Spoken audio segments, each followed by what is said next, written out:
The more you evolve into the public light, Yes. the more you lose like these basic, like I would call them privileges, because privacy is a privilege. Yes. That's very And that true. is taking away from you the more you step into the limelight. There are expectations of who you should be, what you should be, how you should dress, who you should be with. There are so many expectations. So Paris, that was a name I skipped deliberately. You said your dad gave you that name. Yeah. Why?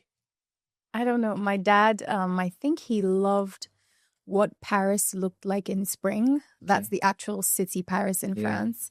And he thought it was, he used to say in April, Paris is the most beautiful place in the world. And, that's what he thought. So I guess that's probably why he gave me that But name. does every one of your siblings have a location name? Unfortunately, no. So why did he give you that? Why did you just choose and say it must be Shine? I have no idea. We're going to have to knock on his grave and ask. Oh, wow. Yeah, that's true. He passed some years ago. Yes. 2019, am I correct? Yeah, 2019. Yeah. How has that been? How have you able to move on?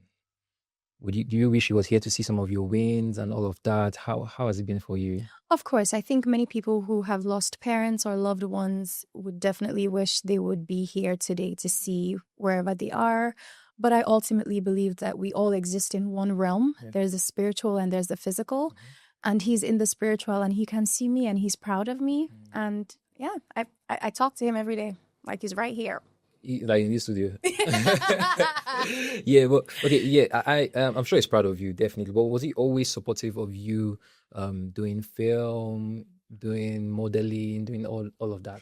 I mean, he has been more than supportive. At some point, my dad was even in film as well. He loved film so much that he was in acting as well. So he's been, if there's anything such as overly supportive, that's exactly what he would have been. Yeah, well, I actually wanted to spend some time on talking about your dad because a lot of people see Shine and be like, oh my God, Shine, she have cars, she this. Of course, yes, people that don't know, Shine is actually from Canada. Are you from, you're not from Canada? Your dad is from Canada. Your mom is from Imo State. Yeah. Yes. Okay, so did he tell you the story of how he came to Nigeria, how he met your mom? What was the story like? I actually want to know. And why was he in Nigeria, a Canadian? Was he white as well? Was he like his skin color? Was he white? Yeah, he was white. For business reasons, he came to Nigeria. Interesting. And for whatever reason, he met my mom. They fell in love and they got married. So there you have my siblings and I. Wow, interesting. So yeah, Shine, your story is very unique and very funny to me. Because when I was reading about you, doing some small research, I then realized that you actually grew up in Ijesha. How is that? How? I don't understand how are you raised and because you're very posh. So like it's a contradiction. How are you able to grow up in Ijesha? That's really right. Mm-hmm. Yes, and still maintain your steez and everything. How are you treating you in your neighborhood? Because they'll see you like Oyinbo. Some people call you Abino. You don't even have cars. How was it like in those days? It was very interesting growing up where we were, because in Nigeria, once you look like me Oyinbo. or anything similar to this, I don't know, there's the assumption that you're extremely wealthy or you're from a lot of money, but I wasn't. My parents struggled financially for a while. Oh, wow. And we lived in Ijesha. It was very interesting growing up there, but I think that after a while, I've gotten to see that everything really does happen for a reason, right? I think there's a lot of grounding. There's a drive that I have to work hard. There's a lot about me that I genuinely believe if I wasn't raised in Ijesha, probably wouldn't be part of me. I don't know how to explain it, but I think that I dare to say that the more difficult your life is growing up, the more the motivation there is for you to work harder. The more ambitious you are sometimes, the more the drive to want to achieve more for yourself and your family. And I think that that's what Ijesha did for myself and my siblings, because all of my siblings are entertainers. My two sisters are actresses and singers as well. They are talented singers. I'm the only one in my family who can't sing. God skipped there. But I think that Ijesha, it was very interesting. It was very interesting growing up in Ijesha. And I see people that I grew up with in Ijesha from time to time. And I also recently went by to Ijesha For no reason. For no reason, just went there. Just went there to... And you'll be surprised that it's still the same way. It's still the same. Same people. Same place. Some people are still there. Yeah. And I think growing up in Ijesha, there was something people used to say. Yeah. A lot of girls as teenagers would get pregnant in Ijesha. So people would always say that beautiful women in Ijesha at the time, they would always say things like, if you were a young girl and you were beautiful, they would say it's two things. Yes. It's either you end up doing a shower or you carry belly. Yes. Those were like your only two options, especially when you were like someone that looked attractive, right? And I remember so many times that people would say that to me, like, this will no be a shower you go do last, or no go do carry belly, or, you know. At that young age. Look, girls at 13, 14, 15, 16, like teenage pregnancy was a thing in Ijesha. Wow. Yeah. And so sometimes I go back there to sort of like remind myself that this is where I come from. It grounds you a little bit. It reminds you that, you know, nothing is really yours. If I would say, I don't think that I put myself in this position. I think that the grace of God has continued to elevate me from one position to the other. And and you're not better than anyone. The fact that you're here or there doesn't make you better than anyone. So I go there to kind of like, sometimes I randomly enter bus because I used to a lot. Oh, yeah. Wow. Are you serious? Yeah, it's a little more difficult now. I'm not going to lie. How now? No, it's a little more difficult now. Sometimes I go to the markets and I've realized that it's just a lot harder to do a lot of those things. So except if I like, you know, maybe like wear a hijab or try to like wear a face mask. It's a little more difficult, but like say like last year, I was doing a lot of these things very easily. I was going to the market. Sometimes I would jump a bus. I'd get on the Okada. Like it's really not that big of a deal. True, but you know, you're a superstar now. You shouldn't be doing that less. But yeah, I understand. You're just trying to stay in touch with your reality. And I don't think it's even about staying in touch with your reality. I think sometimes sometimes you don't have the energy to wait for a driver. Sometimes you don't want to drive somewhere. Sometimes it's just simple. But, you know, the more you evolve into the public light, the more you lose like these basic, you know, like I would call them privileges because privacy is a privilege. Yes. And that is taking away from you the more you know, step into the limelight. There are expectations of who you should be, what you should be, how you should dress, who you should be with. There are so many expectations. Yes. And I think that people need to understand and maybe empathize a little more with people in the limelight because it's not as easy as you think. Imagine if everything you did, you know, was, you know, could potentially be put out there. Yes. I don't think that people would be so critical of celebrities if they understood that part. And people actually don't realize that actually celebrities have their own lives as well, their own private lives. Well, if you just wake up randomly and say, well, I want to fly a bike, before you know it, the camera is in front of you recording you shine Rosman, seen on the Okada. You know, and different things in the comment section. But let's go into I'll still come back to Ijesha, but I want to actually go into, because you said your mom, I read somewhere where you said your mom was actually very supportive. She knew that she gave it to entertainers. She realized very early and she just accepted it. Yeah. You know, so how then were you not able to nurture the talent, the gift of acting, modeling? Which one do you do first, modeling or acting? I'd been acting since I was like a child. So I started with acting and then 2018, my older sister Uto, who is like my best friend, my mentor, she is amazing. She had started modeling and she's a lot more slender than I am. She's much more beautiful. And she had started modeling and she was doing so well. And I remember at the time I was still going for auditions. We used to go for auditions together. Then at some point she stopped going for auditions because she wanted to go get some modeling gigs and like play. You know, she was getting jobs. Small money was coming in here and there. And at the time she was the breadwinner of our family. Like the money that she was making from modeling was sustaining our entire family. Wow. And I thought to myself, like, sometimes I would even come to her and like, oh, please, can you give me money? I need to go to this audition and XYZ. And she's the sweetest person ever. So that would never be an issue. And then at some point I'm like, this film that I'm doing, I'm going to audition every day. Nobody's calling me back. Nobody's giving me anything. Sis, take me. And so slowly and steadily, she kind of like brought me in. And that's what older sisters do. They sort of like paved the way for you. She made it really easy for me. She She got me shoots with like big photographers that I would never have gotten. But because of, she already worked her way up there, she kind of like made it easy. I started doing shoots. People started noticing me a bit, and then I started getting gigs. So that was how I started she was modeling. like your first mentor. Yeah. A person someone that paved the way for you into the show. Wow. Shout out to Tol. Shout out to my sister. Love you. That's amazing. So what was like your first big break in terms of let's say big break, or your first foray, or like first major thing when you realize that, oh my God, this is actually getting big? Or for film? Yes, for film.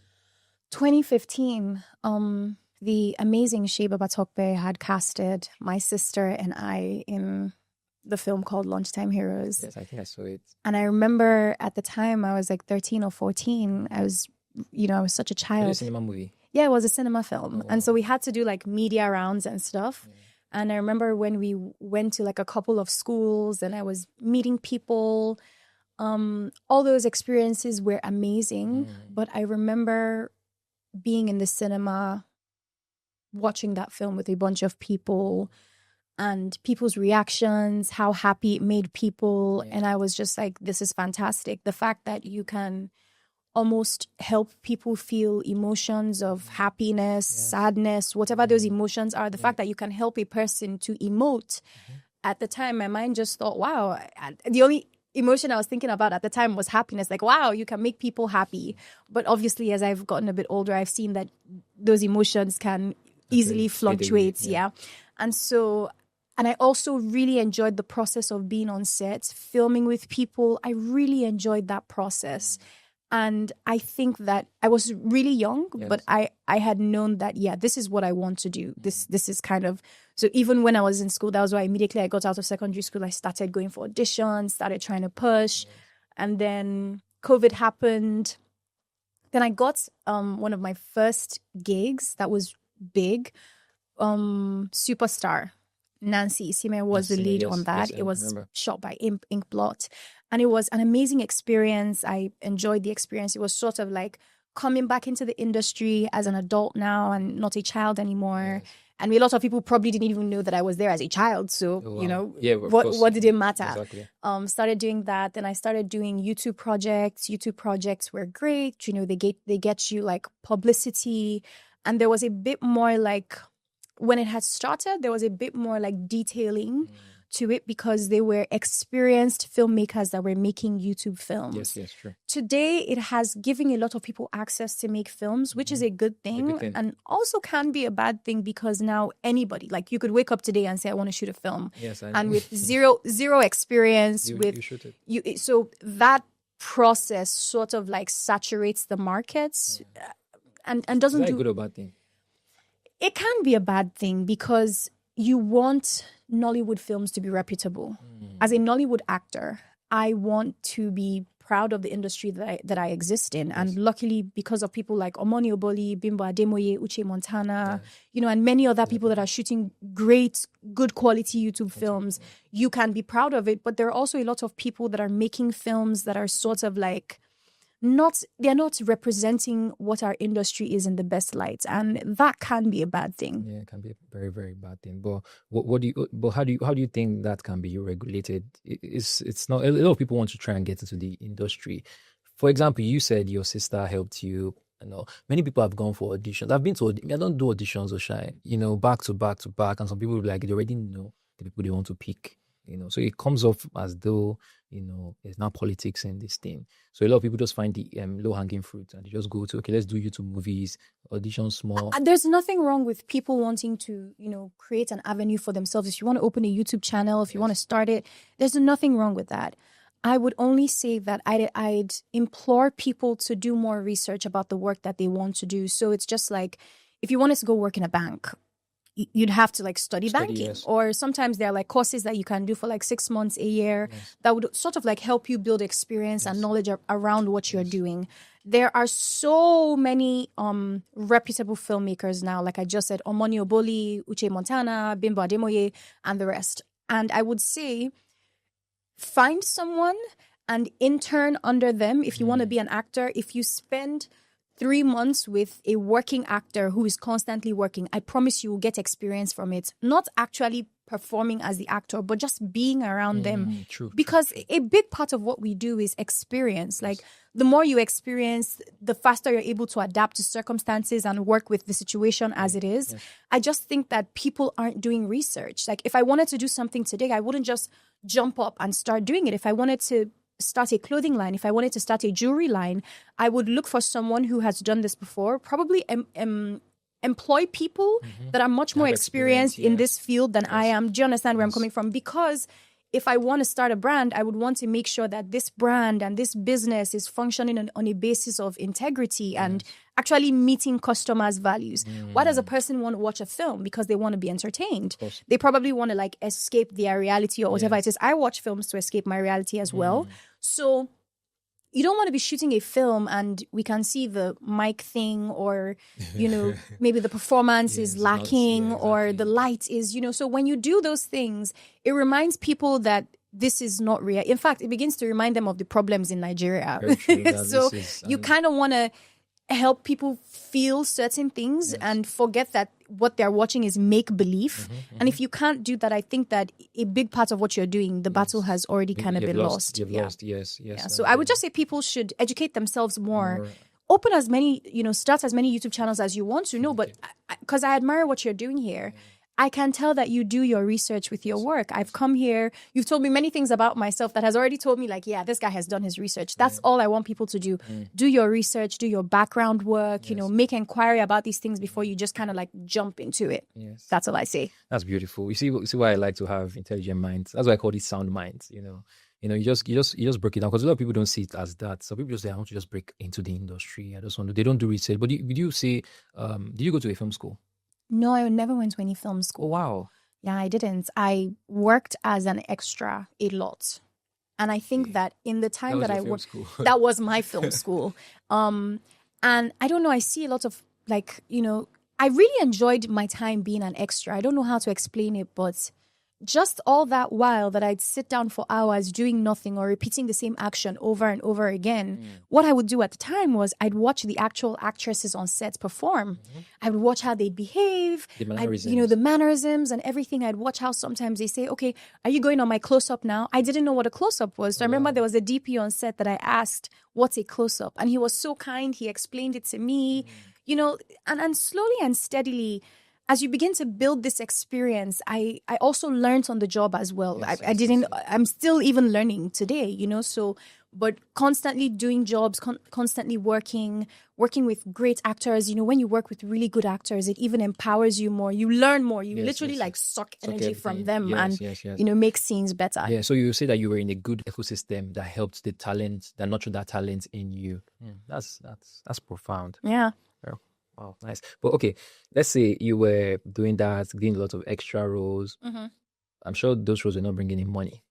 So how were you able to sustain yourself when money is not coming in from, you know, it wasn't coming in like that compared to maybe your sister and all of that. But how were you able to just keep pushing regardless of? I think as I said, like where we grew up, there's no quitting. Like I didn't grow up. My mom is like a warrior. I don't know how to explain it, but like my mom is a bold, fierce, courageous, ambitious woman.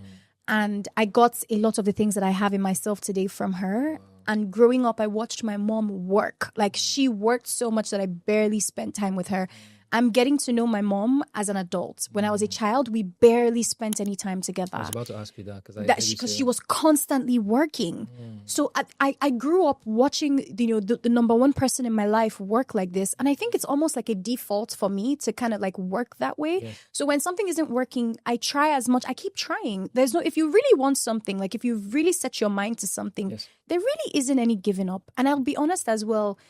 God really paved the way for me. As difficult as it was, like there were times when like I'm on my way back, like somebody would just offer me a ride. I'm somewhere, I'm thinking of, how much is my transport to go back? How much is this? How much is that? Like someone would just be like, oh, I'm going in this direction. I can drop you off. And they were simple gestures, but they like when I think of them today, they made like such a huge difference in my life. It was God working at so many different points. So if you really have put your mind on something, sometimes it's not as easy. It takes so much time. I still feel like I have so much to learn in my craft. there's still so much that I'm afraid to do with film. It's not going to stop me from doing it, but I am afraid because I feel like I'm not experienced enough or I don't have enough talent to do it. Yeah. But it's never going to hold me back from doing it. I'm still going to do. I'd rather do something and fail than, I'm too scared to do it and I never did it. I'm never going to be that person. Never.